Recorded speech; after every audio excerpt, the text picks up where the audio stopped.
það verðbólgan og að, hvað er að segja, efnahagsstjórn landsins ekki að virka. Þetta orðin til hér verðbólga. Og til að halda áfram að ræða þetta þá komin á línuna Ólafur Margeirsson sem í Sviss. Vertu velkomin, Ólafur. Takk fyrir það. Það eiginlega bara fyrsta spurningin, af hverju verðbólgan að aukast og hvaðan kemur hún? Hún ég ætla að svara fyrst spurningunni hvaðan hún kemur. Hún kemur allstaðar frá.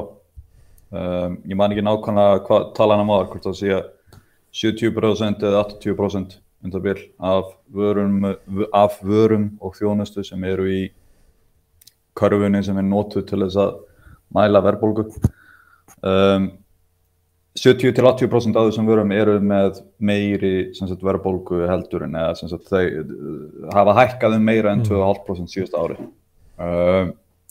Það hlutfallið sé í kringum 30-40% þegar kemur að vörum sem hafa hækkað 10% eða meira. Og akkurat núna þá ef þú horfir, þetta svolítið tricky upp á það að skilja hvað í rauninni að gerast fyrir meira en ári síðan eða fyrir ári síðan og síðan það sem að gerast í dag. Og það ennþá inni í ársverðbólgunni, það hækkunin á fasteignaverði. Því að fasteignaverð hækkaði mikið fyrir ári síðan eða tæplega ári síðan. Núna aftur á móti fasteignaverð byrjað að lækka. Þannig að til skamstíma nýja þróunin ekki vegna fasteignaverðs. Nýja þróunin meðal annars út af opinberum gjöldum, það matvæli, það eru drykkir, það eru drykkjavörur og svo framvegis. Og í auknum mæli erum við byrjuð að flytja inn verðbólgu frá Evrópu. Ekki sérstaklega vegna þess að krónan hefur verið að veikast svo mikið eins og venjulega vandamálið þegar við flytjum inn verðbólgu, heldur vegna þess að verðbólga í Evrulöndunum og í Evrópu svo há líka. Þannig að við erum að flytja inn þessa verðbólgu á sama tíma.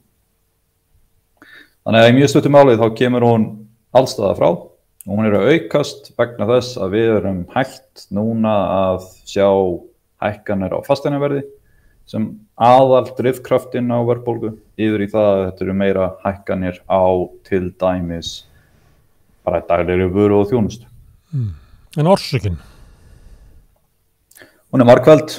Í rauninni má horfa á hana sem margar mismunandi umferðir.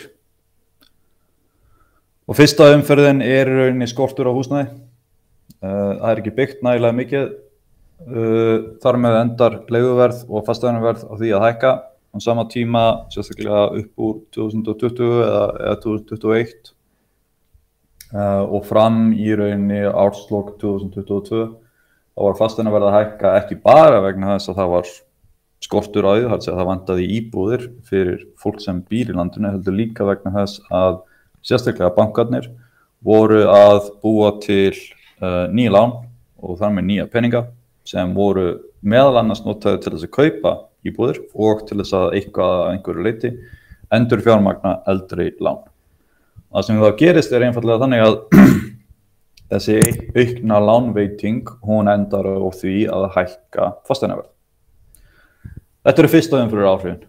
Svo koma önnur umfyrir áhrifin. Þess að þegar leiguverð og fasteignaverð hefur hækkað, þá skiljanlega kemur fram aukin launakrafa hjá verkalýðsfélögum. Sú aukna launakrafa endar í hærri nafnlaunum og að einhverju leyti enda þessi hærri nafnlaun að því að ýta verðbólgu upp á við þegar framleiðslukostnaður og vöru og þjónustu hækkar á sama tíma. Svo í þriðja lagi ákváðu Rússar að ráðast enn meira inn í Úkraínu. Þeir eru búin að vera þar núna í 9 ár og núna ákváðu þeir að stíga á bensíngjöfina varðandi það að ráðast ennþá meira inn í Úkraínu. Það olli verðhækkunum á olíu til dæmis, orkuverði, sem síðan sérstaklega í Evrópu þróast yfir í það að það hærri framleiðslukostnaður á öllu því sem Evrópa að framleiða. Og þar með hækkar verð og að verð á vöru og þjónustu í Evrópu sem síðan flutt inn til Íslands á sama tíma. Svo í fjórða lagi, þá þetta líka endurinn á COVID vandamálunum sem urðu vegna þess að við slökktum á verksmiðjum hér og þar út allan heim sem síðan olli töfum á framleiðslu og svo framvegis niður aðfangakeðjuna alla. En þau áhrif eru nú líklega að mestu leyti dáin út núna.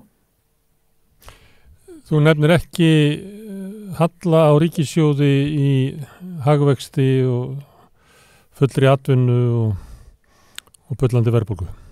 Já, ekki svakalega. Ég horfi náttúrulega, hann hjálpar ekki til, en ég sé meira upp á það að ríkissjóður hafi hækkað opinber gjöld sem fer beint inn í verð á vöru og þjónustu sem beinari og sem sagt mun meiri áhrif heldur en það að ríkissjóður hafi verið með rekin á ákveðnum halla. Ég sé meiri áhrif sem dæmi af því að bankarnir hafi aukið lánaveitingar sínar innan fasteignamarkaðinn heldur en hallareksturinn á ríkissjóði sem drifkraft verðbólgu í dag. Þess að aukin lán á COVID-tímanum sem að hækkaði fasteignaverðið á sínum tíma. Og fram undir byrjunin á 2022. Herðu, þú nefnir svona ýmsar orsakir og þá það hvað ber að gera. Eina sem okkur kynnt að gert til þess að vinna á verðbólgunni að Seðlabankinn hækkar vexti. Dugar það til þess að slökkva þessa elda? Að lokum, já, en það kostnaður á bak við það og mun meiri kostnaður heldur en skynsamlegt að fara út í sérstaklega ef það hægt að gera eitthvað annað og fleira. Hver kostnaðurinn? Hver kostnaðurinn? Það fyrst og fremst til dæmis það að þú leysir ekki undirliggjandi vandamálið sem skortur á íbúðum. Augljóslega það sem gerist núna cirka 2024, 2025 það bil að það verður minni íbúða fjárfesting heldur en í dag og hefur verið síðasta árið það bil vegna tveggja ástæðna. Í fyrsta lagi þá ýtir vaxtahækkun Seðlabankans undir það að byggingakostnaður hækkar vegna þess að byggingaraðilar, þeir oftast nær þurfa að taka lán til að byggja, hærri lánskostnaður, hærri byggingakostnaður og svo framvegis. Á sama tíma vaxtahækkunin líka að þrýsta fasteignaverðið niður sem minnkar hvatan til þess að byggja. Þar með augljóslega það endar á því að það verður minna íbúðafjárfestingu næstu eftir það bil ár þá myndi ég rekna með talsvert minna íbúðafjárfestingu heldur en í dag eða fyrir 3 eða 6 mánuðum síðan. En á sama tíma þá náttúrulega Seðlabankinn að ná að berja niður verðbólgu, en hann að berja niður verðbólgu með því að kæla hagkerfið allt saman niður í kreppu. Og það ekki það sem okkur vantar. Það sem vantar íbúðir.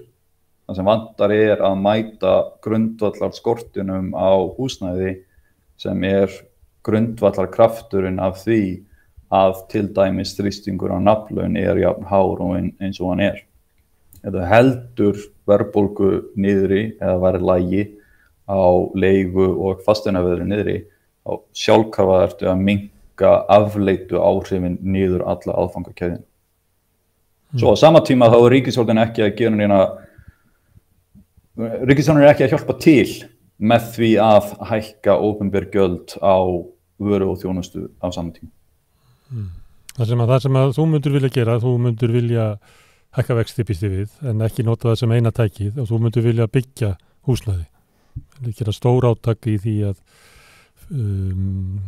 svara þörf fyrir aukið húsnæði. Er þetta það eina? Er það til þess að kveða niður verðbólgu að byggja húsnæði eða er eitthvað meira sem þú myndir vilja gera? Það nokkur atriði. Ég ekki vissum að ég myndi hækka vexti, ég heldur þvert á móti myndi ég líklega lækka þá eftir að ég væri búin að takmarka framboð af verðtryggðum lánum. Ég myndi mjög væntanlega væri til dæmis mun áhrifaríkari fyrir Seðlabankann ef hann vill virkilega hafa áhrif á eftirspurnina eftir fasteignalánum að takmarka mjög verulega og þá erum við að tala kannski bara leyfa fyrstu fasteignakaupendum að taka verðtryggð lán sem dæmi upp að ákveðnu lágu marki. Þannig að en Ólafur, að því að þú segir þetta, þeir sem að keiftu fyrir 2 árum á breytilegum vöxtum óverðtryggt lán og eru að kapna núna yfir og hækka kannski upp í 125 eða 125.000 krónur greiðslubyrðin á mánuði. Það fólk hefur ekkert annað að gera heldur en að flýja yfir í verðtryggðu lánin og þú ert að leggja til að það verði bannað. Þess vegna ég að segja að það verði að lækka vexti á sama tíma. Ok. Þannig að þú ert ekki að mæla með að Seðlabankinn hækki vexti 22. mars eins og að öllu líkindum hann mun gera. Nei, ég myndi ekki gera það sem dæmi. En sama tíma verður líka áttaði á því að þú verður að sjá til þess að bitið í stýrivöxtum sé að virka. Og til þess að bitið sé til staðar verður að takmarka verðtrygginguna. Og ef þú takmarka verðtryggingu, þá verður að passa það á því að þá bitið orðið of mikið. Þá verður að lækka vexti á sama tíma. Þannig að það er númer 1. Okay. Á sama tíma ætti Seðlabankinn að þrýsta á það að bankar myndu lána meira til fasteigna byggingar heldur en fasteigna kaup. Það er númer 2. Í þriðja lagi ekki til kaupa á gömlum eignum heldur til þess að búa til nýjar. Rétt, nákvæmlega. Og sem dæmi, það mætti kannski koma því þannig fyrir til þess að mæta svona vandamálinu eða mætast miðri leið. Kannski mætti að hafa það þannig að þú mætti taka verðtryggt lán ef þú finnur eign sem hefur verið nýbyggð. Leysum það þannig. Þriðja lagi mætti ríkisstjórnin lækka tolla á sérstaklega byggingavörum, einnig vörum sem eru að hækka í verði og eru notaðar til þess að byggja upp til dæmis bætta orkuframleiðslu og aukna orkuframleiðslu á Íslandi. Það er enn þann dag í dag er vandamál að bensín- og olíukostnaður, hann fer beint út í verðlag. Reynum endilega að draga sem mest úr olíu- og bensínneyslu á Íslandi. Hvernig er það gert? Þú verður til dæmis að ýta undir það að sé meira af hleðslustöðum, lækka tolla á innfluttum rafbílum sem dæmi, leyfa fólki að setja upp hitadælur, það er að segja varmadælur heima hjá sér til að draga úr orkukostnaði og svo framvegis. Felldu niður til dæmis tolla á öllum varmadælum. Sjáðu hvað gerist.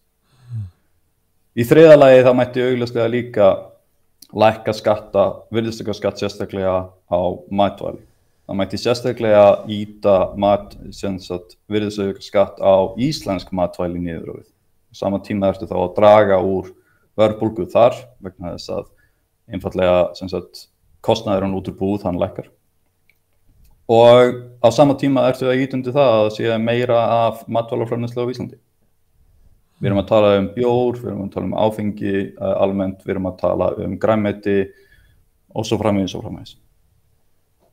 Þannig að það er fullt hægt að gera, annað heldur en að hækka stýrivexti. Það mætti líka sem dæmi. Það mætti ráðast beint á skortin á húsnæði með því að fá sveitarfélög og hið opinbera, þessi ríkissjóð líka, til þess einfaldlega að fjármagna beint í staðinn fyrir sem dæmi að hækka leigu eða húsnæðisbætur. Frekar ætti að byggja meira. Ef ríkissjóður ætlar á annað borð að hjálpa fólki við að halda húsnæðiskostnaði niðri, þá á ríkissjóður ekki að gera það með því að borga leigu og húsnæðisbætur. Ríkissjóður á að gera það með því að byggja meira og sjá til þess að kostnaður og kostnaði sé haldið niðri í gegnum framboðið en ekki með því að niðurgreiða það. Það eina sem gerist í markaðinum í dag, ef þú hækkar leigu og húsnæðisbætur kannski 20-30%, hann fer beint inn í gegnum vasan hjá leigutakanum og beint inn í vasan hjá leigusalum. Ríkið er auðvitað niðurgreiða okurleigu í staðinn fyrir að byggja upp húsnæði til þess að stuðla því að leiga lækki. Vandamálið er framboð og þú leysir ekki framboðsvanda með því að ýta undir eftirspurnarhliðina. Ok, en þú ert ekki með tillögur eins og margir hafa verið með í þessari viku að það þurfi að vinna á hallarekstri ríkissjóðs með því að leggja á bankaskatt, auka skattheimtu hjá þeim sem að eru aflögufærir, meðal annars til þess að afla fjár til þess að greiða þeim sem að verða fyrir mestu áföllunum út af verðbólgunni og kjaraskerðingunni sem henni fylgir. Nei, ég held sem dæmi að það veri mun meiri og áhrifaríkari leið að draga úr verðbólgu með því sem dæmi ef ríkissjóður myndi nota sín eigin útgjöld og peningamyndunina sem á sér stað þegar ríkissjóður borgar fyrir eitthvað, með því að framleiða og fjárfesta í því að byggja húsnæði. Okay. Ef vandamálið skortur á fasteignum, þá leysir ekki verðbólguvanda í hagkerfinu án þess að búa til kreppu með öðrum leiðum heldur en að ýta undir framboðið. Punktur. Ef sem dæmi ríkissjóðurinn myndi núna keyra sig að nulli, nokkurn veginn örugt að hagkerfið fari í kreppu. Þú lýsir stöðuna á húsnæðismarkaðnum sem eiginlega svona orsök efnahagslegra erfiðleika samfélagsins. Það svo að ef Íslendingar hafa bara klikkað stórlega í einhverju, að þá var það í húsnæðisstefnunni, húsnæðiskerfinu? Já, ég varaði við séreignarstefnunni fyrir 5 árum síðan. Þegar ég var með fyrirlestur á vegum Eflingar það hvernig mætti byggja upp og breyta kerfinu þannig að það ætti að byggja til þess að leigja. Þá sérstaklega var ég með lífeyrissjóðina í huga. Ég held mig við þá skoðun áfram. Vandamálið á Íslandi að hluta til of mikil áhersla á séreignarstefnu. Séreignarstefnan, hún sér ekki til þess að það sé nægilega mikið framboð af fasteignum. Þannig að það augljóslega það sem gerist. Ef þú ert með hóp af fólki í hagkerfinu, kjósendur, sem eru eigendur af íbúðarhúsnæði, augljóslega það sem gerist að þessi hópur, hann vill ekki að það sé of mikið af framboði af íbúðarhúsnæði, vegna þess að það sér til þess að fasteignaverðið haldið uppi. En þegar tíminn líður og heldur áfram, þá endar fasteignaskorturinn á því að það órói á vinnumarkaði, það aukin verðbólga og þú einfaldlega endar á því að þú leysir ekki vandamálið með því að ýta undir séreignarstefnu. Þú verður að ýta undir framboð. Þannig að húsnæðismálin, slæma staða sem á þeim, getur af sér hærri launakröfur og óróleika á vinnumarkaði, býr til verðbólguna og eiginlega svona orsök efnahagserfiðleika okkar á Íslandi. Býr til óstöðuleika á fjármagnsmarkaði líka, vegna þess að stýrivextir þeir breytast of hratt. Býr til fjármálegan óstöðulega líka, vegna þess að það ýtt undir það að sér lánað til þess að eiga, frekar heldur en að lána til að byggja. Þannig að því miður þá það á það stórum hluta og ýtir einmitt kerfið eins og það í dag, það ýtir undir þá útkomu á kerfinu að það óstöðuleiki frekar heldur en stöðuleiki. Ólafur, frábært að fá þitt teik á verðbólgunni sem búið að vera aðal umræðuefni hérna við Rauðaborðið og í íslensku samfélagi í þessari viku. Takk hérlega. Heilsu öllum í Sviss eins og sagt. Takk.